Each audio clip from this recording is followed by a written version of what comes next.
Steve, you guys want to come on up? Get Bill up here. You guys can get closer. Closer. Keeping our distance.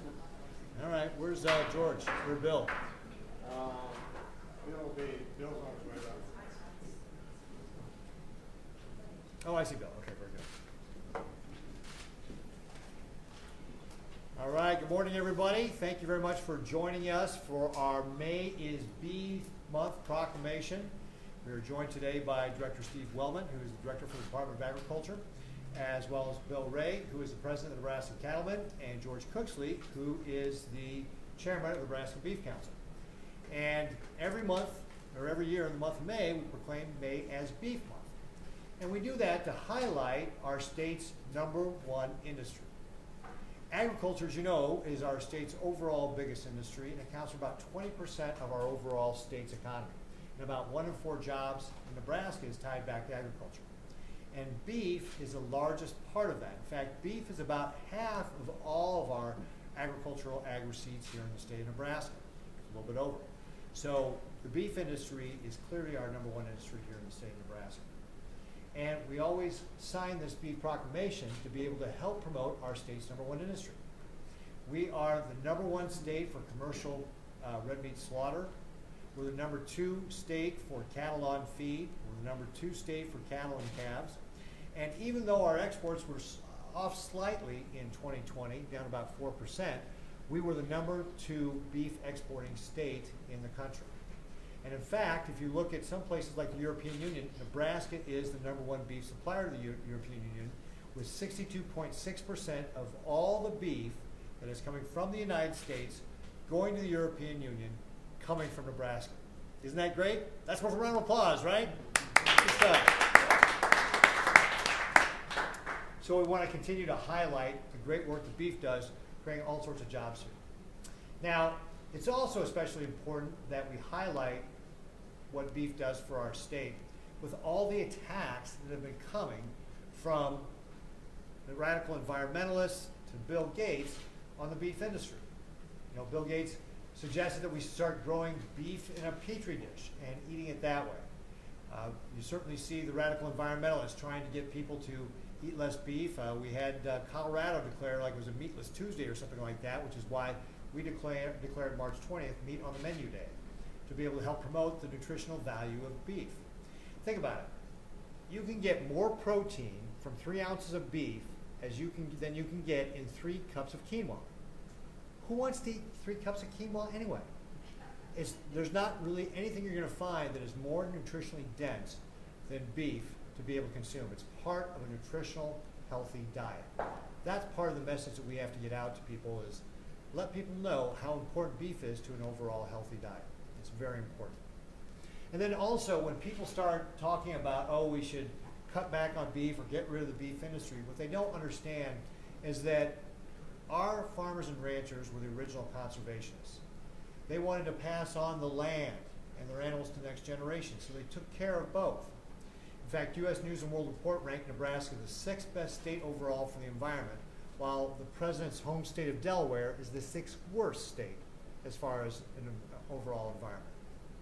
Our beef producers since the 1960s have increased beef production by 66% while helping to reduce greenhouse gas emissions by 40%. And in fact, if you look at our beef producers here in the United States, we produce beef and create half the greenhouse gases as the rest of the world creates when they're producing beef. And in some countries, we're 10 to 50 times better than those countries with regard to controlling greenhouse gas emissions than they are with regard to producing beef. And then it also just overlooks some of the other things that go along with beef production. Over 70% of the land in the United States is not suitable, not arable for agriculture. But it can be grazed by animals, which creates a food source for us. So if we are to get rid of our beef, we're going to be undermining our food security. Not only are we going to be undermining our nutrition, we're going to be undermining our food security. In fact, 86% of the feed that is fed to beef is not edible by humans.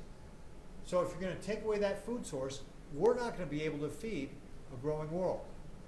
So it's very important people understand that livestock and beef, livestock in general and beef in particular, create food security by allowing us to be able to create a food source that we would not be able to get otherwise.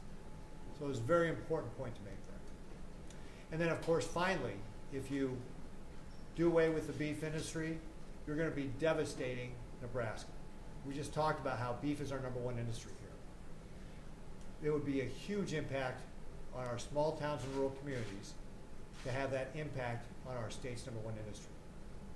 That also raises concerns with the president when he starts talking about his 30 by 30 plan and how he wants to set aside 30% of the nation's waters and land into conservation by the year 2030.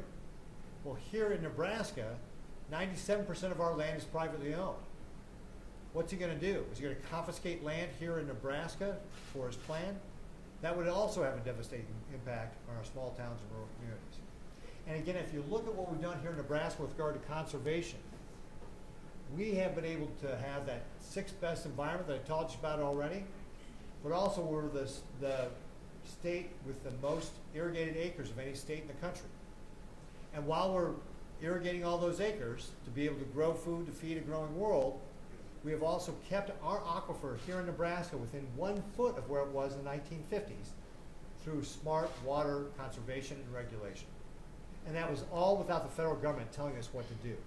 We don't need the federal government to tell us how to take care of our land here in Nebraska. We know how important it is, and nobody's going to care more about the land here in Nebraska than Nebraskans. And that's what we've demonstrated over all these years. So this is a great opportunity to talk about what a great job our farmers and ranchers do to be able to conserve our land, how they reduce greenhouse gases, how they create a food source for the entire world right here from Nebraska. So I'm very pleased to be able to sign this beef proclamation. And then before I do that real quick, the next person I'm going to hand it off to is going to be Steve Wellman. And he's going to talk about our new program to promote beef. And that's our Beef Passport program. This is a great program where we're going to be highlighting the restaurants around the state that are serving beef, giving people a chance to order that beef in restaurants, get a little stamp in their passport, and then be able to win prizes, which Steve will talk about a little bit more. So before we get into that, I'm going to go ahead and sign our proclamation.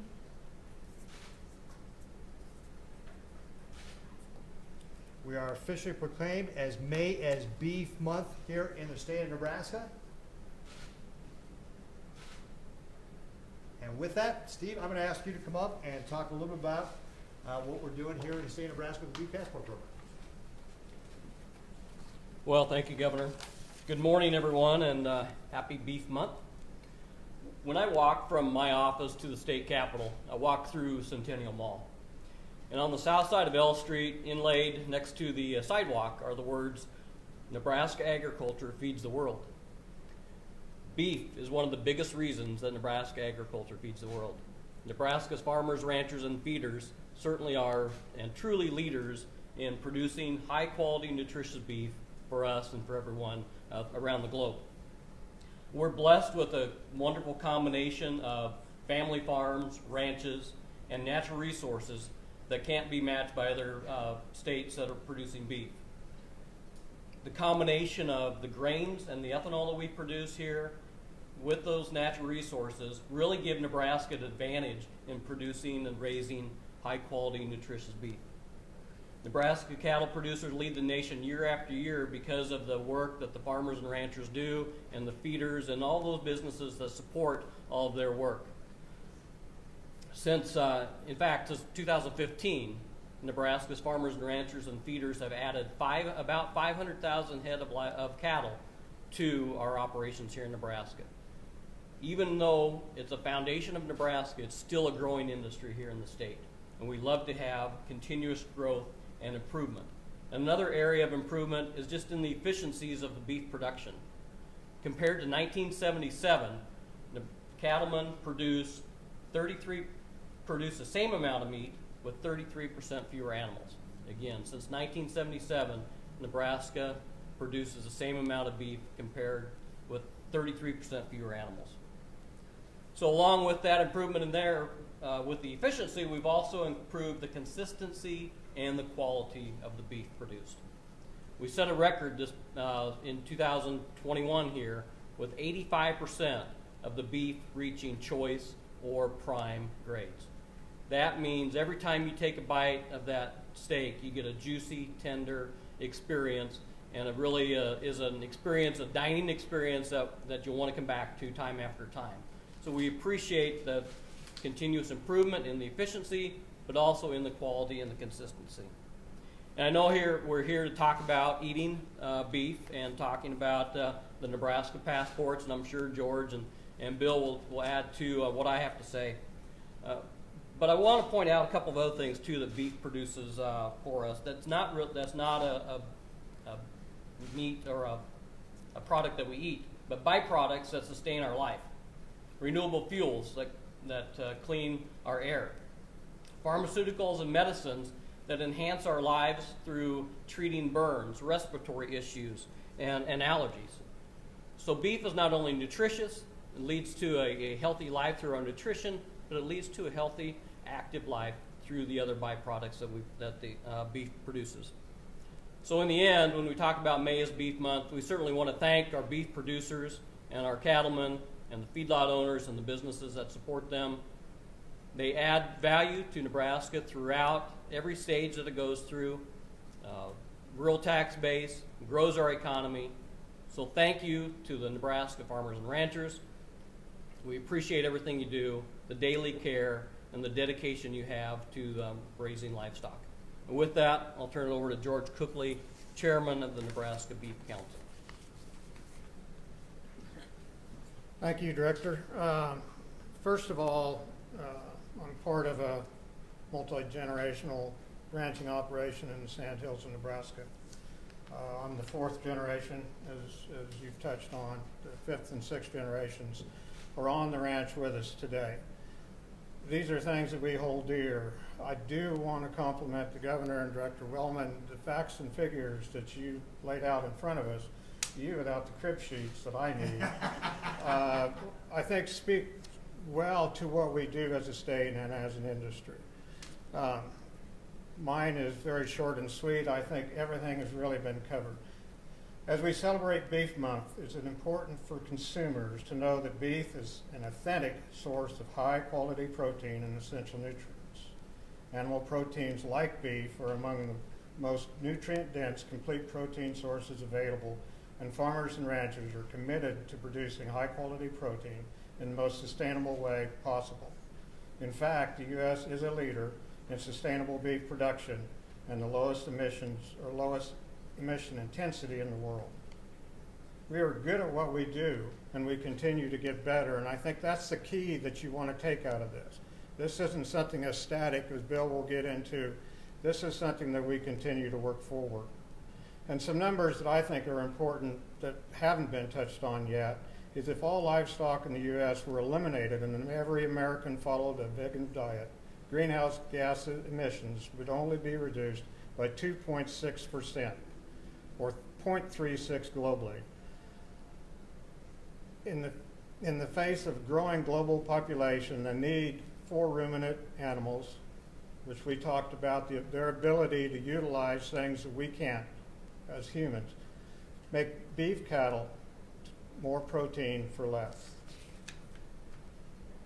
And I think we touched a little bit on the passport program. I think there'll be more of that. I think this is an excellent opportunity for us as we go forward. We're coming out of an interesting time, to say the least. It's an opportunity to go out and do things, be part of coming back to what will be normal at some point. And it's an opportunity then to have a little competition with it. The number of stamps that you get, being able to be part of drawing for prizes. So it's something we're very excited about. You can get more information on this at nebeef.org. All of that will be there, how to get your passport, how to play the game, and where the restaurants are. As I said earlier, there are over 40 in the state, spread throughout the state. Great. And that's all I have. Bill Ray, President of the Nebraska Cattlemen. Thank Drum you. roll. Thank you, George. Thank you, Steve. Governor Ricketts. I am too a fifth generation farmer, cattle feeder from eastern Nebraska. My family's been there since 1872, and we've been involved in animal agriculture in some form or shape since 1872. While beef is the headliner protein for cattlemen and consumer year-round, we're very grateful for the governor's designation today. The beef community is the heart of Nebraska. Farmers, ranchers, transportation, local processors,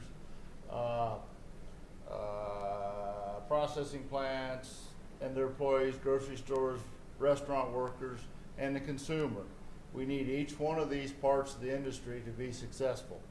Nebraska is the unmatched leader in delivering high-quality beef to those who love it, with the best people in the business in each step along the way. Families still serve as the hub of Nebraska's #1 industry. 98% of families' operations, 98% of farming operations in Nebraska are still family controlled and operated.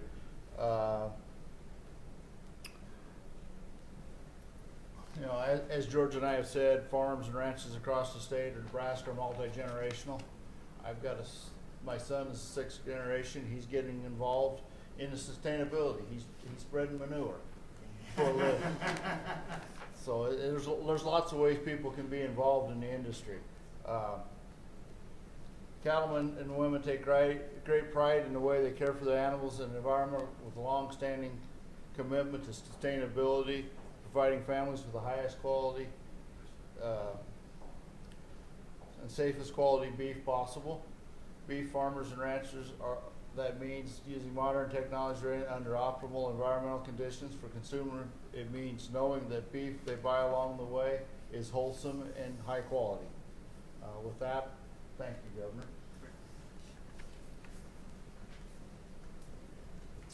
All right, thank you very much, Bill, George, Steve. And so just to remind folks, we've got this new beef passport program, Good Life, Great Steaks. There's over 40 Nebraska restaurants from Scottsbluff to Omaha that are participating. And if you get 11 stamps, that means you go out and order beef at 11 restaurants and get your passport stamped, you can get entered into that drawing to be able to get a huge Yeti cooler filled with beef. So it is an outstanding grand prize for this program, so we're very excited about that. So with that, we'll go ahead and take questions and answers on the beef topic. If you want to take